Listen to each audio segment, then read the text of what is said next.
They called it the Forgotten Battle. But the men who fought there never forgot.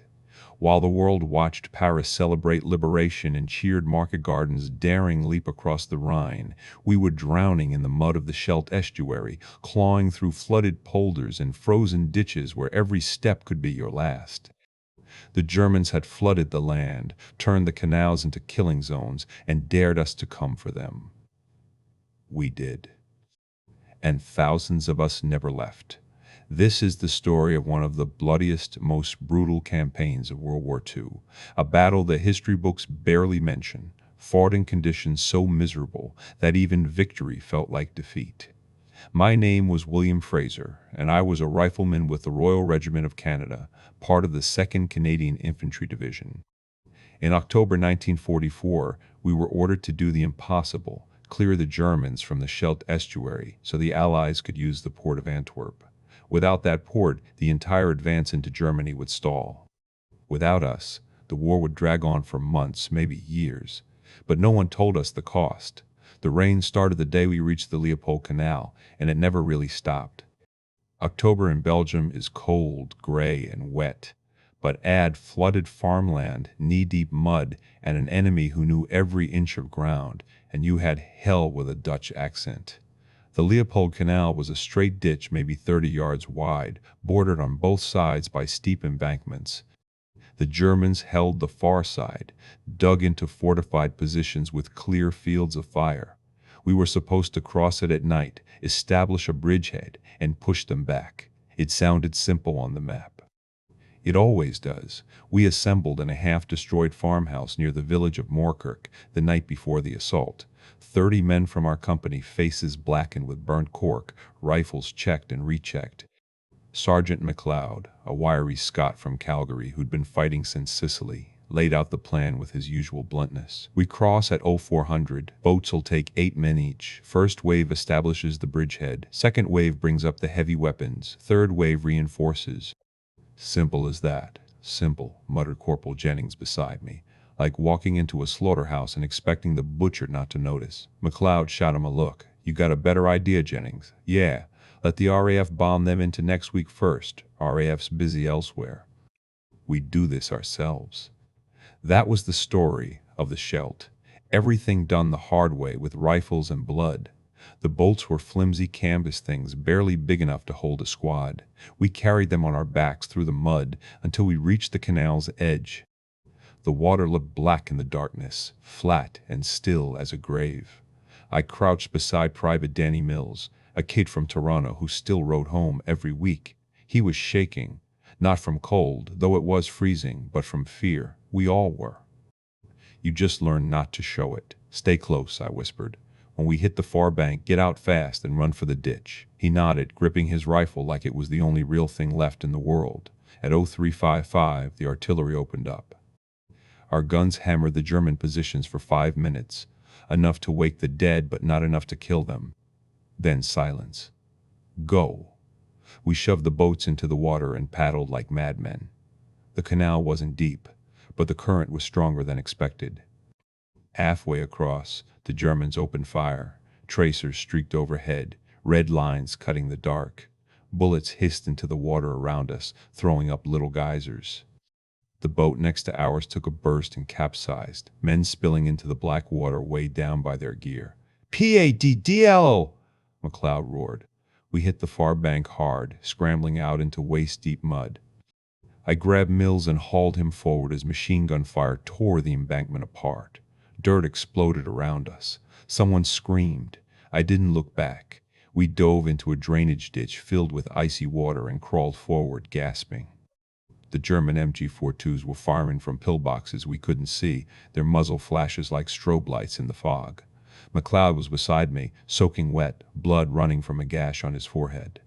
"We need to take out that gun." "Jennings, grenade." Jennings crawled up beside us, pulled the pin, and lobbed it toward the nearest flash. The explosion lit up a concrete bunker half buried in the dike. The gun went silent for about 10 seconds. Then another one opened up from the left, raking our position. Mills went down hard, clutching his shoulder. I dragged him deeper into the ditch while the medic crawled over. "Through and through," the medic said quickly. "He'll live if we get him back." No one's going back, McLeod snapped. We hold this bank till reinforcements arrive. We dug in where we were, or tried to. The ground was half water, half clay. Every shovelful collapsed back into the hole. By dawn, we'd carved out shallow scrapes that barely qualified as foxholes. When the sun finally rose through the mist, we saw what we'd taken, a strip of mud maybe 50 yards deep, littered with bodies and broken boats. The Germans still held the high ground beyond, dug into farmhouses and hedges. We'd crossed the Leopold Canal. But we hadn't won anything yet. After the crossing at the Leopold Canal, our battered company pushed into what the maps called the Breskens Pocket, a triangle of flooded polder country between the canal, the Brockman Inlet, and the Scheldt itself. On paper, it was just another operation, 3rd Canadian Infantry Division advancing from the east, while the 4th Canadian Armored Division worked around from the south. On the ground, it felt like we were walking into a graveyard that hadn't decided who to claim yet. Everywhere we looked, the fields were underwater. The Germans had opened the sluice gates and destroyed parts of the sea dike, letting the North Sea and the Scheldt flood the low-lying land. Only the raised roads, dikes, and small villages sat above the waterline, and that's where the enemy waited for us.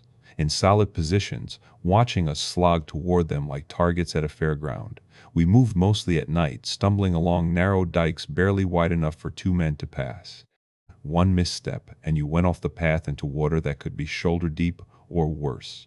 More than one man drowned when he slipped with a full pack and no one close enough to grab him. Whoever designed this place, Jennings muttered one night, should have been shot before the war started. It wasn't designed, McLeod answered.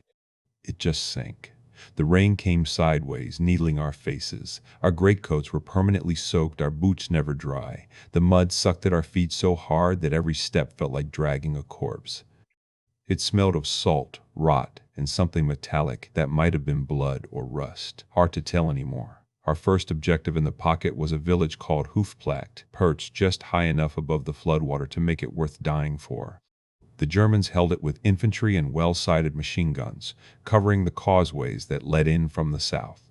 We approached in 2 files along a dike road in the pre-dawn gloom. To our left and right, water stretched into the darkness, broken only by the tops of drowned hedges and the roofs of barns sinking slowly into the marsh. "Feels like walking on a pier," Mills said quietly, his arm still bandaged from the canal crossing. "Only there's no boats and nowhere to go." "Shut it, Mills," Hanley said, though not unkindly. "Eyes front." Halfway to the village, flares went up, bright magnesium ghosts hanging overhead. The night disappeared.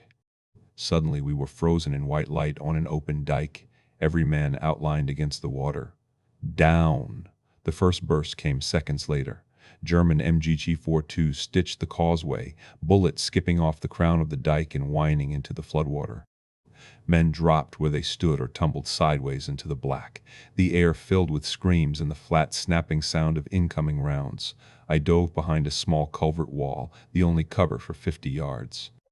Mills crashed in beside me, gasping. "They were waiting for us," he managed. "Of course they were," I said. "They've got nowhere else to go either." Our own machine guns barked back, but we were firing uphill at men in solid brick houses. Tracers traced neat arcs that disappeared into shutters and chimneys. Mortars from our side started landing short, blowing fountains of water and mud into the air. Over the radio, we heard the word no one wanted, stalemate. There was no room to maneuver, only forward into fire or backward into water. "New plan," McLeod shouted down the line. We sent small groups off the dike, move through the flooded fields, and come at them from the side. Waist deep or not, that's the only way. "Through that?" Jennings pointed at the black water. "You want to stay here and get cut in half?" We tied ourselves together in small teams with lengths of rope, packs tightened high. The moment we stepped off the dike, the water rose past our knees and kept going. It was freezing, salt and river mixed, and full of unseen holes. Every step was blind faith in the man ahead of you. I felt the bottom vanish once, my feet kicking emptiness as the rope went taut. Mills grabbed my webbing and hauled me back up onto a submerged fence line. We didn't say anything. Talking wasted air and heat. It took an hour to move 200 yards. By the time we reached the side of the village, the sun was a gray smear behind clouds. Our fingers were numb, our legs half dead. But we'd done what the enemy hadn't expected. We'd come at them from the water, the one place they thought no sane person would go. We hit them from the flank, bursting out of the reeds like drowned ghosts, grenades through windows, rifles at doorways, close, fast, brutal. A German officer came around a corner and froze when he saw how soaked we were, as if water itself had turned against him. I lowered my rifle only long enough for him to raise his hands. By that evening, Hoofdplaat was ours, or what was left of it. The villagers came out from cellars, hollow-eyed, some crying, some just staring. One old woman grabbed my sleeve and said something in Dutch I didn't understand. She pointed at the flooded fields and shook her head. I think she was telling me the water had taken more than the war ever did. We had no time to stay. The pocket was far from cleared. Over the next weeks we repeated the same pattern over and over, move by night, wade through icy water, attack at dawn. Breskens, Oostburg, Zwitsande, each name just another place where the map turned from blue to red, and men vanished along the way. Rumors reached us that in the north, along the Beveland Isthmus and on Walcheren Island, things were even worse. Flooded villages, causeways swept by fire, British and Canadian troops attacking across open water under guns dug into seawalls. We didn't see that ourselves, not yet, but we could imagine it well enough. We were living the same nightmare on our side of the estuary. One night, as we bivouacked on the top of a dike barely wide enough for a row of men to lie down, Mills pulled his blanket tighter and said, "You think anyone back home will ever hear about this?" "What do you mean?" I asked. "I mean this," he said, gesturing at the dark water, the distant flashes, the wind, the mud, the flooding, the stupid tiny villages whose names we can't even pronounce. They'll remember today, sure. Maybe Arnhem, 'cause it sounds glorious. But this," he shook his head. "Who's gonna make a movie about a bunch of idiots drowning in a swamp?" McLeod, half Seasley nearby, opened one eye. "Doesn't matter if they remember," he said. "What matters is Antwerp. We open that port, the whole army gets fed and fueled. We don't, and the advance stalls. That's the job." "Yeah," Mills said. "But it'd be nice if someone said thank you one day." We didn't know it then, but historians would later say exactly that without the Scheldt cleared, Antwerp would have been useless, and the Allied advance into Germany might have ground to a halt in the winter of 1944. But in that moment, all we had was wet feet, empty stomachs, and another flooded village on the orders for tomorrow. It took nearly a month to reduce the Breskens Pocket. When it finally fell, we were too tired to cheer. The Germans surrendered in groups, gaunt and muddy, some of them barely older than Mills. They'd fought hard. Hitler had ordered them to hold the estuary at all costs, to deny us Antwerp. Looking at them, I wondered if they'd ever been dry either. We might have hoped for rest. Instead, new orders came down. 2nd Canadian Division would move north toward the Beveland Isthmus. Across the water, Walcheren Island still bristled with coastal guns that commanded the Scheldt. Until those guns were silenced, no ship could safely reach Antwerp. We were leaving the drowning ground of the polders, but we weren't leaving the water behind. We were going where the sea itself had been turned into a weapon, and Walcheren, we heard, was waiting. They shelled the island first. RAF bombers came in low over Walcheren in October, pounding the dikes until they broke and let the North Sea pour in. From our positions near the Beveland Isthmus, we could see smoke hanging over the horizon and, on clear days, faint plumes where the bombs hit. The plan sounded mad but simple. Flood the interior, so only the higher coastal belts and towns stayed dry, then assault those strong points from sea and land. To us it sounded like trading one kind of drowning for another. Before Walcheren itself we had to reach it. That meant South Beveland, a narrow peninsula pointing west like a finger accusing the island beyond. The only land route onto Walcheren was a thin strip of raised earth known as the Slow Dam, or Walcheren Causeway, about 1 kilometer long, only a few meters wide, with water and mud on both sides. Whoever held that causeway controlled the doorway to Walcheren. We were told 2nd Canadian Division would attack across it after securing South Beveland. But first, We had to fight our way down the peninsula itself, through more flooded fields and stubborn German rearguards. South Bevelin was less drowned than the Breskens Pocket, but not by much. The Germans had again opened sluices and flooded low ground, forcing us onto the same narrow dikes and causeways we'd come to hate. Every advance felt like walking down a rifle barrel. One evening near the village of Hoedeckenskerke, we found ourselves pinned on another raised road. Machine guns from a farmhouse at the far end had us locked down. The water on either side was deep, black, and very cold. "Feels like the same old song," Jennings said as bullets snapped overhead. "Different verse, same mud." We sent a small patrol off the side, feeling their way along submerged fence lines, just like in the Breskens Pocket. They disappeared into reeds, then popped up at the house's blind side 15 minutes later. 3 quick grenades, a burst of fire, and the guns fell silent. It was textbook by then. Our whole division had become specialists in this miserable type of warfare, water rats, as the British called us. But specialization doesn't make it hurt less. By late October, South Bevelin was effectively in Allied hands. German resistance crumbled into small pockets. Many surrendered rather than be cut off.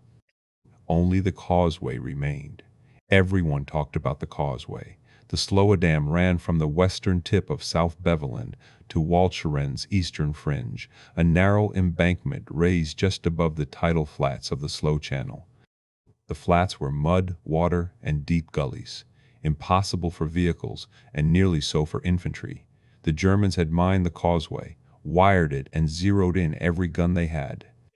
It was a natural choke point turned into an engineered killing ground. We moved into position on the Bevelin side in late October. From our shallow scrapes, we could see the curve of the causeway stretching out like a line drawn by a cruel hand. At the far end, low shapes, German positions dug into the Walcheren side, waiting. McLeod crouched beside me, peering through his binoculars. "No cover out there," he said. "None. Just you, the sky, and every gun they've got." "Who drew this assignment?" Jennings grumbled. "3rd Canadian Division did most of the dying in the polders," McLeod said. "Looks like it's our turn to even the score." On October 31st, units from our division attacked across the Sloadam. We watched the first waves go, silhouettes against the gray, moving forward in short, desperate rushes as artillery supported them from behind. The air turned white with smoke, then black with bursts. They got slaughtered. Men dropped every few yards under machine gun and mortar fire. The causeway funneled them into a killing lane. There was no room to fan out, no ditches to hide in. Some crawled, some ran, some lay where they fell and didn't move again. We were ordered in as reinforcement. "Same plan," McLeod said quietly. "Short rushes. Use the shell holes. Keep moving." "Shell holes?" Jennings said. "Sir, I don't see a single." A mortar landed halfway down the causeway, throwing up mud and water. When the spray settled, a shallow crater remained. "Now there is," McLeod said grimly. "Move." We went. The moment my boots left the relative safety of Bevelin and hit the packed earth of the causeway, the world narrowed to a strip of mud and a wall of sound. The wind carried the tang of salt and cordite. Bullets cracked past my ears. Somewhere behind me someone shouted and then fell silent. We ran to the first crater and dove in. It was barely deep enough to cover us, but it was something. "Next hole, on my mark," McLeod yelled. "Go!" We moved again, legs heavy, lungs burning. The flatness of the causeway was a lie. Every step felt uphill when everything in you wanted to go back. Halfway across, a shell landed close enough to flip me onto my back. My helmet flew off. I tasted mud and blood. Mills grabbed my vest and dragged me into the next crater. "You alive?" he shouted. "For now," I coughed. Beside us, a man from another company tried to stand and had his leg taken out from under him by a burst. He fell forward without a sound. There was no heroism in it, just momentum. We inched forward crater by crater, the causeway behind us littered with bodies. The one ahead promised more of the same. Our own artillery tried to suppress the German guns, but they were firing from bunkers dug into the far bank, nearly impervious. By late afternoon, we'd gained a foothold at the Walcheren end, a ragged, shallow position that could barely be called a bridgehead. German counterattacks came quickly, trying to throw us back into the channel. Grenades, close quarters, fighting in the mud, shouting in English and German all mixed together. It was there, at the edge of the causeway, that Mills went down again, this time not getting back up. A mortar fragment caught him in the chest. He looked surprised and strangely calm. "Guess they will remember this one," he said weakly. "Shut up," I told him, pressing a dressing against the wound. "Save your breath." He smiled once faintly. "Water rats, huh?" Then he was gone. We held the bridgehead until nightfall, but it was obvious the causeway was too costly. More battalions would just mean more bodies on the mud. That night, Higher Command decided to shift tactics, using amphibious assaults and the flooded flats instead of frontal charges across the Slowadam. We cracked open the door, but others would go through it. For us, the causeway became one more name on a long list of places that looked like nothing and felt like hell. Walcheren still waited across the water, its seawalls lined with guns. The RAF had shattered its dikes and much of the island lay under water, but the German coastal batteries remained deadly. Now it would be up to commandos and other units to land from the sea and finish the job. Our division, soaked, exhausted, and hollowed out, was finally pulled back from the front line. We'd helped clear the south bank, fought through the polders, and bled on the causeway. Others would take the final step onto Walcheren's flooded soil. We didn't envy them. We just hoped they'd succeed quickly, because every day Antwerp stayed closed, men were dying elsewhere for lack of fuel and supplies. And if there was one thing the Scheldt had taught us, it was that time, like water, could drown you just as easily as bullets. They hit Walcheren from every side. While we tried to sleep on Beveland, wrapped in damp blankets and memories of the causeway, assault craft were already churning across the Scheldt toward the island's beaches. British commandos, Royal Marines, and other units were going in at Westkapelle, Flushing, Vlissingen, and from the north and south, attacking the last German stronghold that kept Antwerp strangled. We weren't in those first waves, but we heard the story in fragments, from wounded men shipped back, from rumor, from the distant thunder that rolled across the water. Walcheren had once been a rich, flat island of fields and villages, ringed by massive sea dikes and fortified coastal batteries that guarded the Scheldt. By November 1944, it was something else, a half-submerged battlefield. RAF bombs had blown gaps in the dikes at Westkapelle, Flushing, and near Veer, letting the North Sea flood most of the interior. Only the higher ground along the coasts and a few villages remained above water. The Germans held those dry belts. Concrete gun casemates dug into the dikes, anti-80 aircraft guns turned on ships and infantry dug into the villages behind them. They knew Walcheren was key. As long as its guns commanded the Scheldt, no Allied convoy could safely reach Antwerp. We were brought forward again in early November, not as spearhead this time, but as reinforcement, one of many infantry units that would help consolidate positions once the commandos and assault troops cracked the shell. Our landing point was near Vlissingen, on the southern coast of Walcheren. The approach felt eerily like Normandy, but colder. The assault craft pitched and rolled on short, choppy waves. The sky was low, the wind bitter. Over the hum of the engines, we heard the boom of naval gunfire, British ships hurling shells into the sea walls and batteries ahead.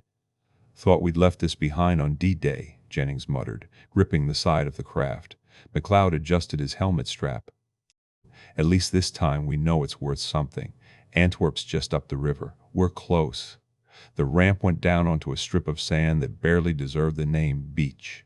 Water and mud met broken sections of dike and the ruins of sea defenses. The first waves of commandos had already fought their way inland, leaving behind a litter of empty shell casings and bodies in strange uniforms. We scrambled over concrete chunks and into shallow water, boots slipping. The air smelled of salt, damp brick, and explosives. Above us the dike loomed, a long curving wall of earth and stone with bunkers dug into it like concrete barnacles. Some were smoking wrecks. Others still spat fire. Our job was to move through Vlissingen behind the assault units, clear remaining pockets, and secure the town. It sounded simple. It never was. The streets were narrow, choked with debris. Houses stood in water up to the first step. Some had boats or assault craft moored right to their doors. We moved from doorway to doorway, rifles raised, the water in the alleys reflecting the orange flashes of gunfire. A German machine gun rattled from a side street. Bullets punched into a brick wall inches from my face. We hugged the corner, breath steaming. "Grenade, then push," McLeod ordered. It was brutal, intimate work, house clearing in a drowned town. We found Germans in attics, in cellars half filled with water, in doorways where they decided to stand and die rather than withdraw. Some surrendered, exhausted. Others kept fighting until we dragged them out or left them where they fell. By late afternoon, Vlissingen was effectively ours, though snipers still harassed the quays and docks. We took shelter in an abandoned warehouse, its floor slick with seawater and oil. Outside, the tide silently crept in and out, indifferent to flags. Jennings slumped against a crate. "You ever think about how much of this is just logistics?" he said. "We're killing and dying for a harbor. A place to park ships.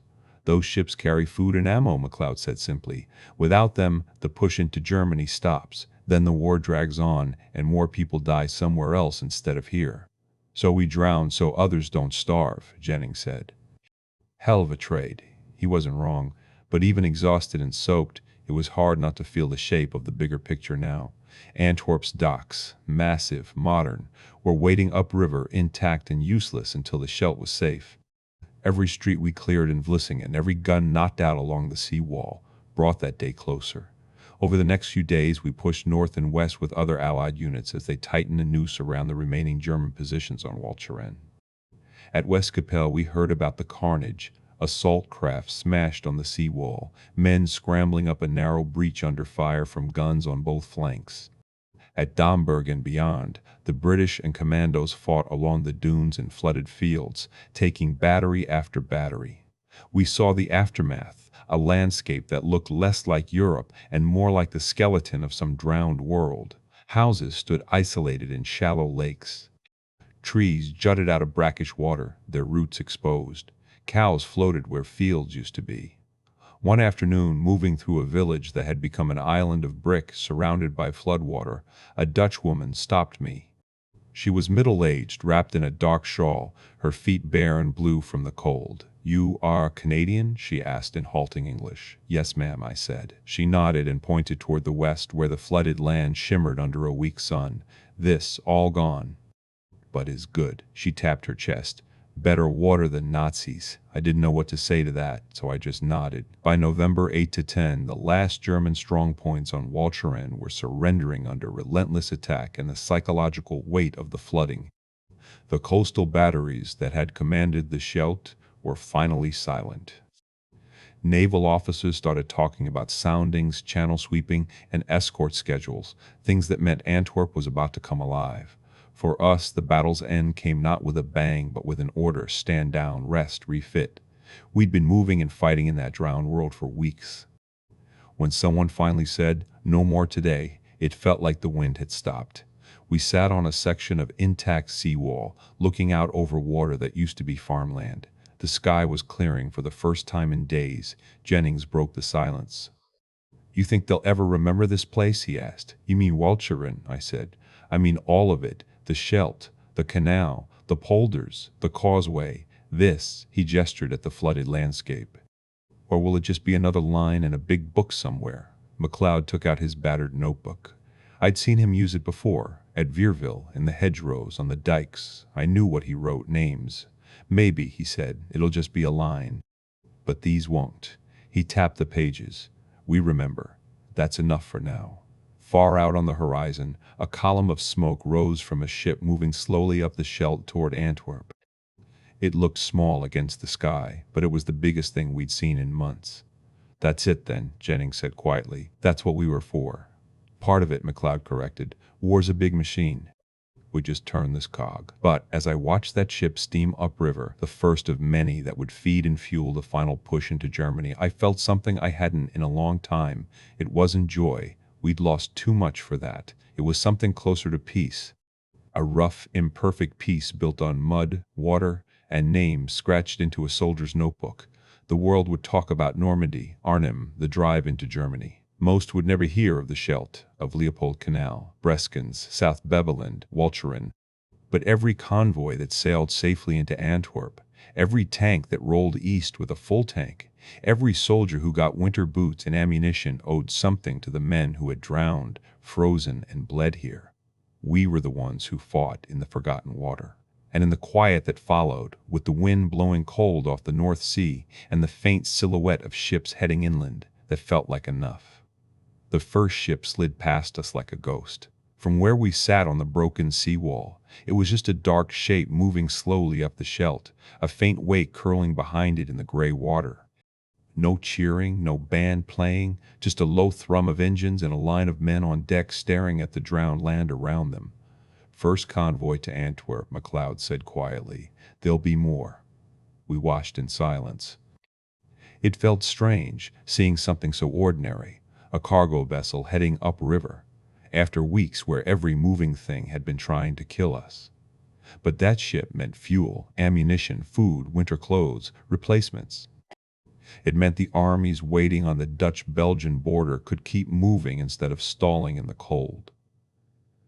"Think about it," Jennings said. "Some guy up there is probably complaining about the coffee while we sit here smelling like a dead fish in a wool coat." "Good," MacLeod replied. "If he's complaining about coffee, it means he's not starving. We'd helped make that possible." It didn't feel like much in the moment, just sore feet, wet socks, and a craving for sleep that went all the way down to the bones, but it was real. We were moved back from the line a few days later, trucks bouncing across roads that had once been levees and farm tracks. The landscape of the Scheldt slipped past in flashes, a church tower on an island of brick, barns half submerged, cattle standing bewildered on raised patches of land that looked like rafts. Here and there Dutch families stood and watched us go, some waving, some just staring, as if not quite sure whether the war was truly moving on. In a staging area outside Antwerp, we were given dry socks, hot food, and for a few lucky ones, real beds in a requisition school. Most of us sprawled on floors and benches and slept like the dead.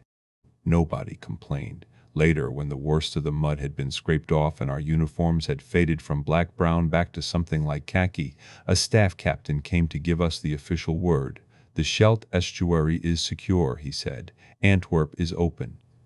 The first large convoy arrived on 28 November. You boys did your job. That was it. No speech about glory or history. Just, you did your job. After everything we'd seen, it was enough. In the weeks that followed, we heard about what came next: the push into Germany, the winter fighting in the Ardennes, the crossing of the Rhine. We weren't at all of it. No unit ever is. The war was a long chain, and every battalion was just one link.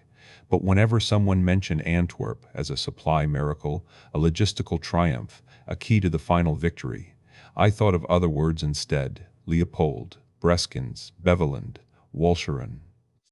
The canal at night, the flooded polders, the narrow strip of the causeway under fire, the drowned houses with boats at their doors.